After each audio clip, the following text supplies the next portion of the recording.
नमस्कार विद्यार्थी मित्रांनो, माझं नाव गजानन वाडेकर. स्वागत आहे तुमचे सर्वांचे परत एकदा जी के एक्झाम पॉईंट ऑफ व्ह्यू या आपल्या मायबोली भाषेतील एज्युकेशनल यूट्यूब चॅनलमध्ये. विद्यार्थी मित्रांनो, यामध्ये आपण जी के और जी एसच्या रिलेटेड महत्त्वाचे प्रश्न बघणार आहोत. तुम्ही जर चॅनलवर नवीन असाल तर चॅनलला सबस्क्राईब करा, जेणेकरून नवीन व्हिडिओचे नोटिफिकेशन तुम्हाला येईल. धन्यवाद. चला तर व्हिडिओला सुरुवात करू. चला तर कालच्या प्रश्नाचे उत्तर बघूया. भारतातील सर्वात लांब धरण खालीलपैकी कोणते आहे? याचे योग्य पर्याय आहे ऑप्शन क्रमांक सी, हिराकूड धरण. भारतातील सर्वात लांब धरण हे हिराकूड धरण आहे. प्रश्न क्रमांक 1, जालना जिल्ह्यातील जांब या ठिकाणी कोणाचा जन्म झालेला आहे? याचे योग्य पर्याय आहे ऑप्शन क्रमांक ई, समर्थ रामदास महाराज. जालना जिल्ह्यातील जांब या ठिकाणी समर्थ रामदास महाराज यांचा जन्म झालेला आहे. प्रश्न क्रमांक 2, श्रीमती नाथीबाई दामोदर ठाकरेची महिला विद्यापीठ कोणी स्थापन केले? याचे योग्य पर्याय आहे ऑप्शन क्रमांक बी, महर्षी धोंडो केशव कर्वे.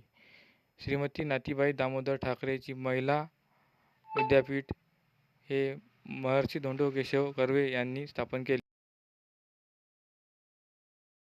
प्रश्न क्रमांक 3, खर्डा येथील किल्ला कोणी बांधला आहे? याचे योग्य पर्याय आहे ऑप्शन क्रमांक ए, सरदार सुलतानराव निंबाळकर.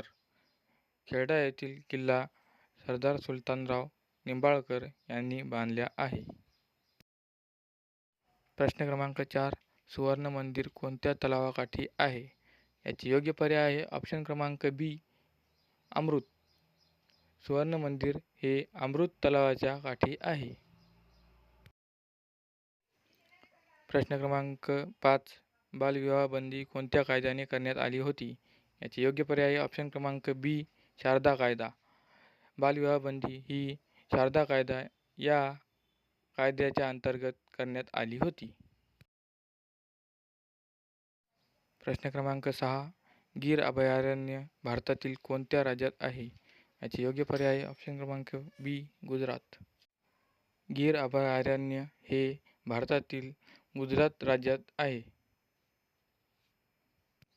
प्रश्न क्रमांक 7, महर्षी कर्वे यांना भारतरत्न पुरस्कार कोणत्या वर्षी मिळाला?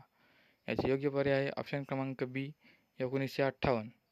महर्षी कर्वे यांना भारतरत्न पुरस्कार 1958 या वर्षी मिळाला. प्रश्न क्रमांक 8, उपरा या प्रसिद्ध कादंबरीचे लेखक कोणते व्यक्ती आहेत? याचे योग्य पर्याय आहे ऑप्शन क्रमांक ए, लक्ष्मण माने. उपरा या प्रसिद्ध कादंबरीचे लेखक लक्ष्मण माने हे आहेत. प्रश्न क्रमांक 9, निळे पर्वत खालीलपैकी कोणत्या टेकड्यांना म्हटले जाते? याचे योग्य पर्याय आहे ऑप्शन क्रमांक डी, निलगिरी. निळे पर्वत खालीलपैकी निलगिरी टेकड्यांना म्हटले जाते. प्रश्न क्रमांक 10, बंगालचे दुःख अश्रू खालीलपैकी कोणत्या नदीला म्हणतात? याचे योग्य पर्याय आहे ऑप्शन क्रमांक सी, दामोदर.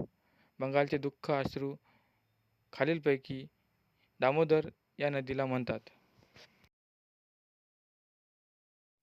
प्रश्न क्रमांक 11, राष्ट्रपतींना महाभियोग प्रक्रियेची सूचना किती दिवसाआधी दिली जाते? याचे योग्य पर्याय आहे ऑप्शन क्रमांक सी, 14 दिवस अगोदर. राष्ट्रपतींना महाभियोग प्रक्रियेची सूचना 14 दिवस अगोदर दिली जाते. प्रश्न क्रमांक 12, वंदे मातरम हे गीत कोणत्या कादंबरीतून घेतले आहे? याचे योग्य पर्याय आहे ऑप्शन क्रमांक सी, आनंद मठ. वंदे मातरम हे गीत आनंद मठ या कादंबरीतून घेतले आहे.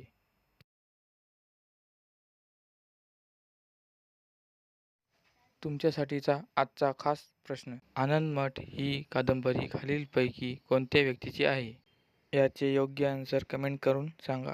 जर तुम्हाला व्हिडिओ आवडला असेल तर लाईक करा, शेअर करा, सबस्क्राईब करा आणि या अगोदरच्या व्हिडिओची लिंक डिस्क्रिप्शनमध्ये दिलेली आहे, तर तिथे जाऊन तुम्ही ते व्हिडिओ बघू शकता. धन्यवाद.